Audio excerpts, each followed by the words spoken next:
So hello guys, good morning to my YouTube channel. जैसा मैंने आपको पिछली वीडियो में कहा था कि हम इरिगेशन इंजीनियरिंग स्टार्ट करेंगे JKSSB के लिए, जो अप्रॉक्सीमेटली 10 मार्क्स का है। आज हम उसी के साथ अपना इरिगेशन इंजीनियरिंग स्टार्ट कर रहे हैं। सबसे पहले हम देखते हैं अपना इरिगेशन इंजीनियरिंग का सिलेबस। ये कुल 10 मार्क्स का होगा हमारे पास। ये 10 मार्क्स का होगा हमारे पास। सबसे पहले हम देखते हैं हमारा सिलेबस क्या है। हमारे पास है वाटर रिक्वायरमेंट, इंट्रोडक्शन है हमारे पास, and then we have water requirement. यहाँ से ये एक इम्पॉर्टेंट टॉपिक है, ये एक इम्पॉर्टेंट टॉपिक है। यहाँ से क्वेश्चन आएंगे, यहाँ से क्वेश्चन आते होते हैं इस टॉपिक से।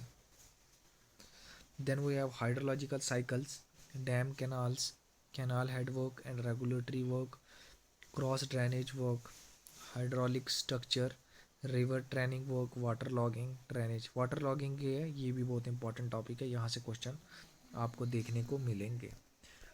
इसी के साथ हम अपना इरिगेशन इंजीनियरिंग स्टार्ट करते हैं आज। बिल्कुल इजी सब्जेक्ट है, ज़्यादा स्ट्रेस देने की ज़रूरत नहीं है इस सब्जेक्ट में। अगर हम आराम से पढ़ेंगे, हम आराम से इस सब्जेक्ट को ख़त्म कर सकते हैं। द बेसिक क्वेश्चन इज़ कि इरिगेशन इंजीनियरिंग क्या होता है। इरिगेशन इंजीनियरिंग होता है, अगर एक हमारे पास एक जगह है, अगर वहाँ पर नेचुरली फ्लो ऑफ वाटर नहीं हो रहा है खेती बाड़ी के लिए, अगर हम वहाँ आर्टिफिशली करते हैं, आर्टिफिशली सप्लाई ऑफ वाटर करते हैं सॉइल फॉर राइजिंग क्रॉप्स, उसे हम कहते हैं इरिगेशन इंजीनियरिंग। उसे हम कहते हैं irrigation engineering. It is a science of planning and designing an efficient, low-cost, economic irrigation system drilled to fit natural conditions. कहता है ये एक ऐसी प्लानिंग है, एक ऐसी डिज़ाइनिंग हम करते हैं कि हमें ये लो कॉस्ट पड़े इकोनॉमिक इरिगेशन सिस्टम में। मतलब हम वहाँ खेती बाड़ी करें, वहाँ सप्लाई ऑफ वाटर करें, एक इकोनॉमिक, कम से कम पैसा खर्च करके हम वहाँ पे सप्लाई ऑफ वाटर करें। आगे बोलता है, it is the engineering of controlling and harnessing the various natural sources of water by constructing dams, reservoirs, canals and headworks, and finally distributing the water to the agriculture field.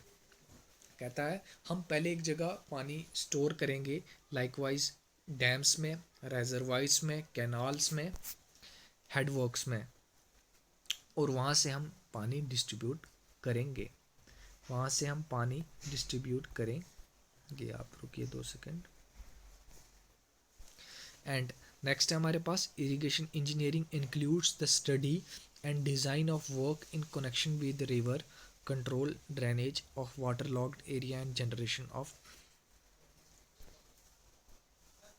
Hydro electric power. ये वैसे important नहीं है, आपको basic इतना होना चाहिए पता कि इरिगेशन इंजीनियरिंग क्या है। इरिगेशन इंजीनियरिंग है कि जब हम बाई आर्टिफिशली मीन्स जब हम सप्लाई ऑफ वाटर करेंगे फॉर राइजिंग क्रॉप्स, इसे हम कहते हैं। अब इसकी हमें नेसेसिटी ऑफ इरिगेशन क्या है। Inadequate rainfall, uneven distribution of rainfall, increase in crop yield, growing perennial crop. Perennial crop वो होती हैं जो पूरे साल हम उगा सकते हैं, ईयरली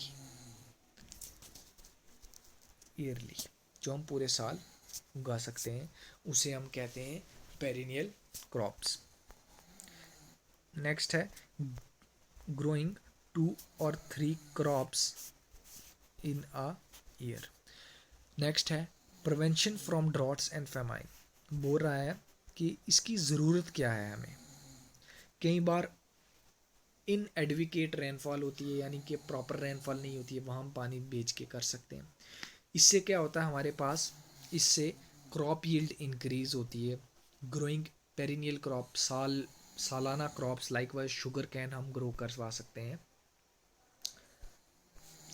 उसके बाद सूखा नहीं पड़ता है, ये चीज़ें। अब यहाँ से आपको एक क्वेश्चन आएगा, ये इम्पॉर्टेंट टॉपिक हम नहीं कह सकते इसे, बट यहाँ पे एक पॉइंट है जो एग्ज़ाम्स में हमेशा आता रहता है। वो पूछता है एडवांटेजेस में, हमें ये पूछेगा इंक्रीज इन क्रॉप यील्ड, हमने ऊपर पढ़ा है कि क्रॉप यील्ड बढ़ेगी। एडवांटेजेस क्या है यहाँ पे, ये पॉइंट है, ये बहुत इंपॉर्टेंट है कि एलिमिनेशन ऑफ मिक्स्ड क्रॉपिंग। अब ये क्या होता है मैं आपको बताता हूँ। पहले टाइम पे क्या होता था, जब हमारे पास इरिगेशन इंजीनियरिंग की नॉलेज नहीं थी, उस वक्त क्या करते थे, एक एरिया में लाइकवाइज हमने खेती बाड़ी करनी है। अब उस टाइम क्या होता था, हमें है पता नहीं होता था कि बारिश होगी भी या नहीं, बारिश होगी भी या नहीं। सो देन हम क्या करते थे, एक एरिया में, जैसे ये एरिया है हमारे पास, यहाँ पर हमने लगा दिया राइस, यहाँ पर हमने लगा दिया वीट। अब आपको पता है कि राइस को पानी चाहिए होता है ज़्यादा, वीट को चाहिए होता है कम। लाइकवाइज अगर बारिश हो जाती है तो इस एरिया में राइस हमें मिल जाएगा, और अगर बारिश ना भी हुई, वीट तो हमें मिलेगा ही मिलेगा। अब अगर आप मुझे ये बताओ कि आपको पता है कि इस साल आपको पूरा पानी मिलेगा, यहाँ था कि अगर बारिश हुई तो राइस मिलेगा, नहीं हुई तो वीट मिलेगा। बट इरिगेशन इंजीनियरिंग में हम उस जगह पर आर्टिफिशली पानी सप्लाई करेंगे, इसका मतलब हमें पता है कि पूरे टाइम वहाँ पानी जाएगा। सो इस वजह से क्या हुआ था कि लोगों ने फिर मिक्स्ड क्रॉपिंग करना छोड़ दिया। लोगों ने फिर पूरे एरिया में क्या किया, लाइकवाइज मैं आपको बताता हूँ, लोगों ने फिर पूरे ही एरिया में राइस लगाना स्टार्ट किया। अब उनको पता था कि पानी आएगा, जिसकी वजह से राइस हुए ज़्यादा, जिसकी वजह से मिक्स क्रॉपिंग लोगों ने छोड़ दी। और ये बहुत ही इम्पॉर्टेंट पॉइंट है, स्टार लगा रहा हूँ, ये बहुत ही इम्पॉर्टेंट पॉइंट है, यहाँ से क्वेश्चन पूछे जाते हैं, यहाँ से क्वेश्चन पूछा जाएगा। नेक्स्ट है पावर जनरेशन में ये काम आता है, उसके बाद ट्रांसपोर्ट में ये काम आता है, and then we have domestic and industrial water supply, वहाँ पर भी ये काम आता है हमें। फ्लड कंट्रोल और एम्प्लॉयमेंट जनरेशन में भी ये काम आता है। अब हमारे पास है, सो नेक्स्ट था हमारे पास डिसएडवांटेजेस क्या है इरिगेशन की। ये बहुत ही ईजी है। Different crops requires different type of field preparation, watering and manuring. Since it will be difficult to satisfy the need of both the crops simultaneously in the same field, it will cause low yield. अब क्या होता है, अगर हम एक area में दो crops लगा रहे हैं, एक को पानी कम चाहिए और एक को ज़्यादा चाहिए, अगर हम अब दोनों की रिक्वायरमेंट ऑफ वाटर अलग है, तो अगर हम वहाँ पानी भेजते भी हैं तो जिस वजह से एक की जो यील्ड है वो कम हो जाएगी। और नेक्स्ट है हमारे पास वाटर लॉगिंग, ये बहुत ही इंपॉर्टेंट है, यहाँ से आपको क्वेश्चन मिलेगा। वाटर लॉगिंग क्या होता है ये हम आगे भी पढ़ेंगे, और अभी भी हम पढ़ते हैं। वाटर लॉगिंग ये होता है, एक जगह पर जब हम सप्लाई ऑफ वाटर बहुत ज़्यादा कर देते हैं, सप्लाई ऑफ वाटर बहुत ही ज़्यादा कर देते हैं, तो उस टाइम क्या होता है कि वो वहाँ का जो रूट जोन है उसमें भी बहुत ज़्यादा पानी रह जाता है, जिसकी वजह से क्रॉप यील्ड नहीं होती। नेक्स्ट है हमारे पास intense irrigation result in cold and damp environment which में cause disease like dengue and malaria भी हो सकता है जब बहुत सारा पानी एक जगह जमा होगा। Ground water pollution due to percolation of fertilisers, ground water जो है ज़मीन के अंदर का पानी है वो ख़राब हो जाएगा बिकॉज ऑफ फर्टिलाइजर्स। ओके, इतना हमने पढ़ लिया अभी तक। नेक्स्ट हम चलते हैं कि इरिगेशन की टेक्निक्स क्या होती हैं। इरिगेशन की टेक्निक्स हैं हमारे पास। Irrigation is broadly classified into, हमारे पास ये है क्लासीफाई हुआ है, एक तो सरफेस में, सरफेस इरिगेशन यानी कि जो सरफेस पर है, सतह पर जो हम इरिगेशन कर रहे हैं उसे हम कहते हैं surface irrigation. And surface irrigation आगे दो टाइप की होती है, एक होता है फ्लो इरिगेशन और लिफ्ट इरिगेशन। फ्लो इरिगेशन ये हम आगे भी पढ़ेंगे, और मैं आपको अभी भी बता देता हूँ कि फ्लो इरिगेशन होता है कि जब हम बाय मींस ऑफ ग्रेविटी अगर इरिगेशन हो रही है तो उसे हम कहेंगे फ्लो इरिगेशन। यहाँ पर हमारे पास दो हैं, एक है पेरिनियल इरिगेशन। पेरिनियल इरिगेशन वो होता है जो पूरे साल इरिगेशन होगा, उसे हम कहते हैं पेरिनियल इरिगेशन, उस चीज़ को हम कहेंगे। And we have undulation. अब याद, मेरी एक बात आप याद रखिए, अंडुलेशन जहाँ भी आएगा ना, इसका मतलब होता है फ्लड, इसका मतलब होता है फ्लड। ओके। और पेरिनियल होता है ईयरली।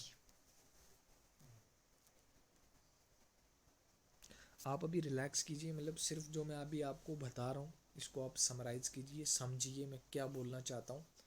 नोट्स आपको एट द एंड जब हमारा सब्जेक्ट ख़त्म होगा तब मैं आपको नोट्स प्रोवाइड कर दूंगा। अभी आप सिंपल इसे रिलैक्सेशन में बिल्कुल एक दो बार देखिए वीडियो को, बिल्कुल ईजी है। इरिगेशन इंजीनियरिंग तो बिल्कुल मुश्किल भी नहीं है।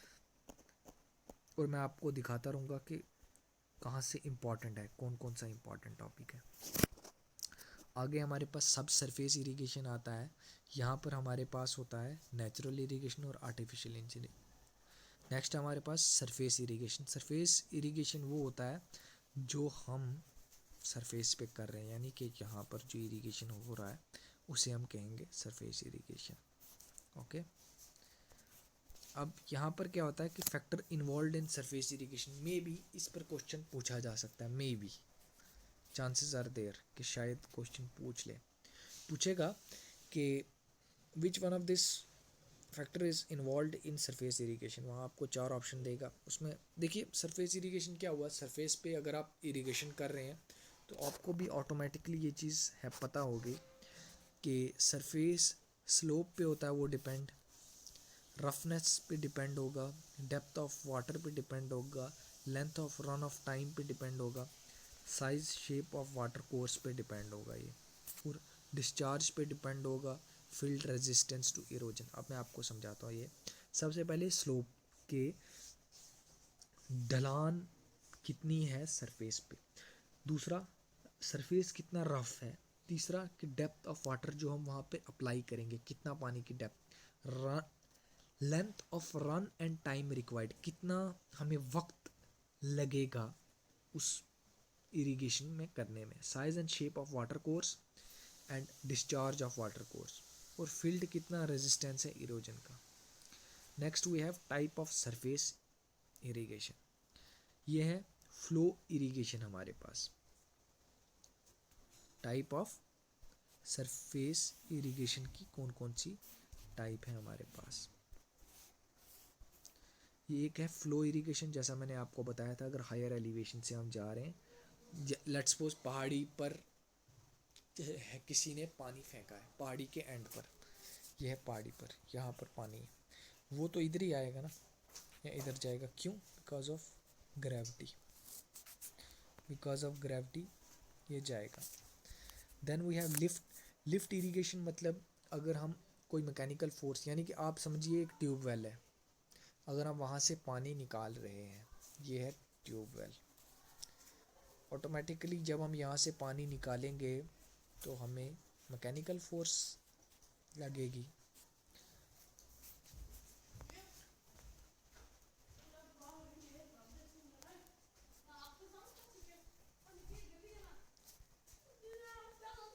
अब यहाँ पर मैं आपको एक चीज़ और बताता हूँ, यहाँ से क्वेश्चन पूछा जाता है।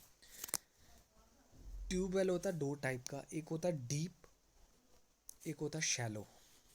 राइटिंग पे इतना ध्यान मत दीजिएगा, जो मैं समझा रहा हूँ उस पर ध्यान दीजिएगा।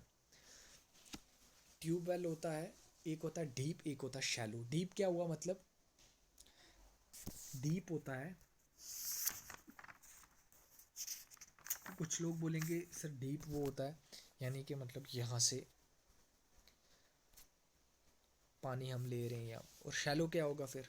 सर शैलो होगा जिसमें पानी कम होगा। नहीं, ऐसा नहीं होता।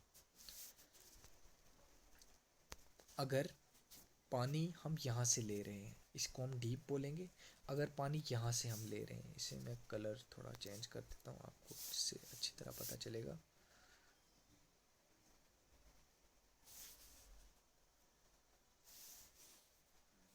रुकिए,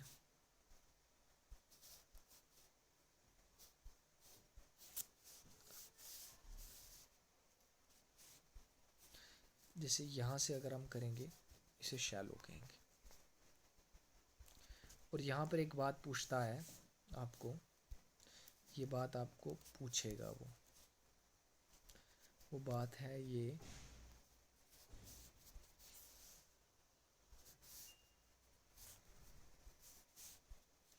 पूछेगा आपको कि ट्यूबवेल का डायामीटर कितना होता है, ये बात याद रखना। ये होता है 500 mm का,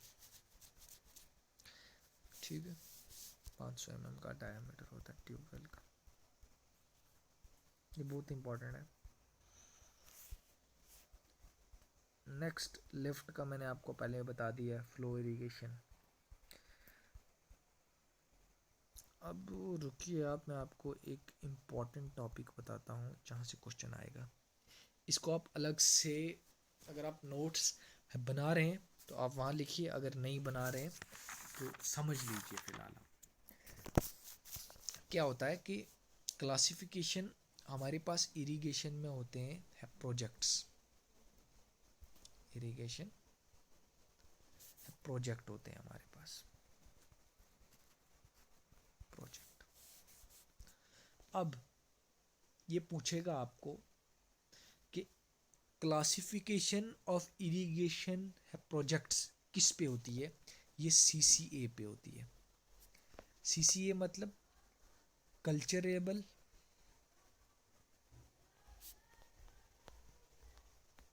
कमांड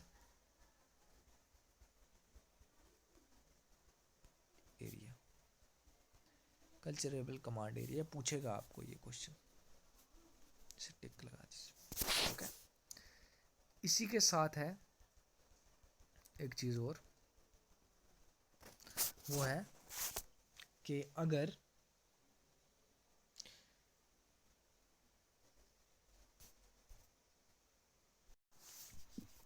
जैसा मैंने अभी आपको बताया था इरिगेशन है प्रोजेक्ट्स के बारे में, इरिगेशन प्रोजेक्ट के बारे में, प्रोजेक्ट जैसे मैंने आपको बताया कि वो सीसीए पे डिपेंड होता है, बेस्ड ऑन सीसीए। ये पूछेगा आपको, ये होता है कल्चरेबल कमांड एरिया।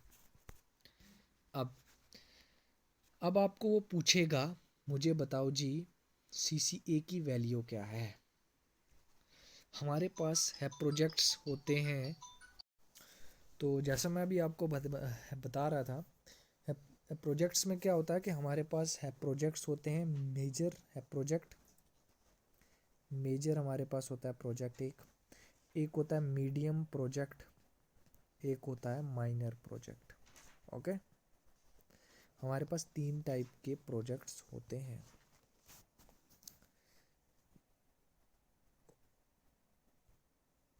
जैसे ये हो गया मेजर प्रोजेक्ट, मेजर, ये हो गया हमारे पास मीडियम प्रोजेक्ट, और ये हो गया हमारे पास माइनर प्रोजेक्ट। ये है प्रोजेक्ट्स की टाइप हमारे पास।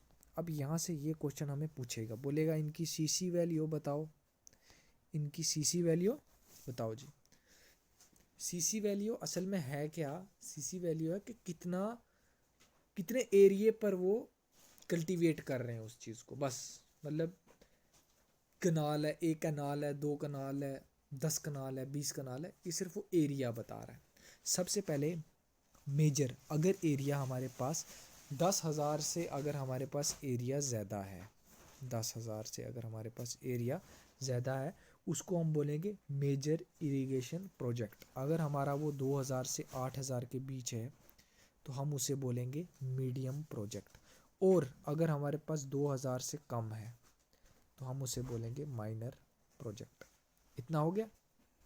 अब नेक्स्ट, इसी के साथ एक इम्पॉर्टेंट बात आएगी, कभी कभी वो बोलता है कि मुझे बताओ सीसी वैल्यू ही बताओ, बोलता है इरिगेशन है प्रोजेक्ट को आप है क्लासीफाई करो, लेकिन इस बार सीसीए पर नहीं, इस बार आप करो कॉस्ट पर। ठीक है, कॉस्ट पर भी हमारे पास होता है, स्मॉल है हमारे पास small project, medium project, and we have large project.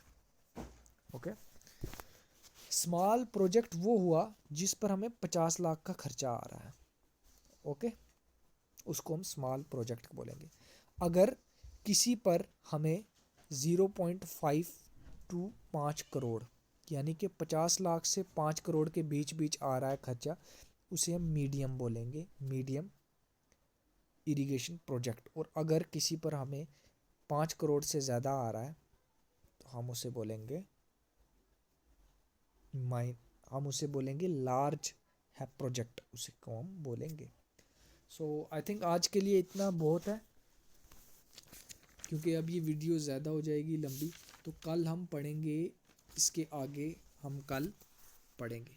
अभी आप सिंपल एक काम कीजिए, जितना मैंने आपको अभी है पढ़ाया है, आई थिंक 15 से 17 मिनट की वीडियो हो चुकी है। आप क्या कीजिए, बिल्कुल इजी है, एक बार इसे देखिए। मैंने यहाँ 2-4 चीज़ें ही दिखाई हैं जो इम्पॉर्टेंट है। लाइकवाइज सबसे पहले मैंने आपको बताया है, मैं आपको एक बार और बताता हूँ कि इम्पॉर्टेंट क्या है। सबसे पहले ये इम्पॉर्टेंट है, मोस्ट इम्पॉर्टेंट है, इसको आप अच्छे से याद कर दीजिए कि है प्रोजेक्ट्स होते हैं सीसी वैल्यू पर कितने कितने होते हैं। फिर बेस्ड ऑफ कॉस्ट, ये भी इम्पॉर्टेंट है, इसे आप अच्छे से कर दीजिए। ओके, इतना आप कीजिए, और यहाँ से मैं आपको दिखाता हूँ कि क्या क्या इम्पोर्टेंट है। सबसे पहले इरिगेशन क्या होता है, ये आपको मैंने दिखा दिया है इरिगेशन क्या होता है, ठीक है। नेक्स्ट यहाँ से आपके लिए इम्पोर्टेंट हो जाएगा, ये पॉइंट आपके लिए इम्पोर्टेंट हो जाएगा, एलिमिनेशन वाला पॉइंट, ये इम्पोर्टेंट हो जाएगा। यहाँ से आ सकता है क्वेश्चन, क्वेश्चन वो कहीं से भी पूछ सकता है, बट मैं आपको बता रहा हूँ मोस्ट इम्पॉर्टेंट क्या क्या है। देन बेसिक फैक्टर्स, ये वाले आपको होने चाहिए पता, यहाँ पे क्वेश्चन पूछा जा सकता है। राउंड फिगर आपको घुमा कर भी क्वेश्चन पूछ सकता है। ओके,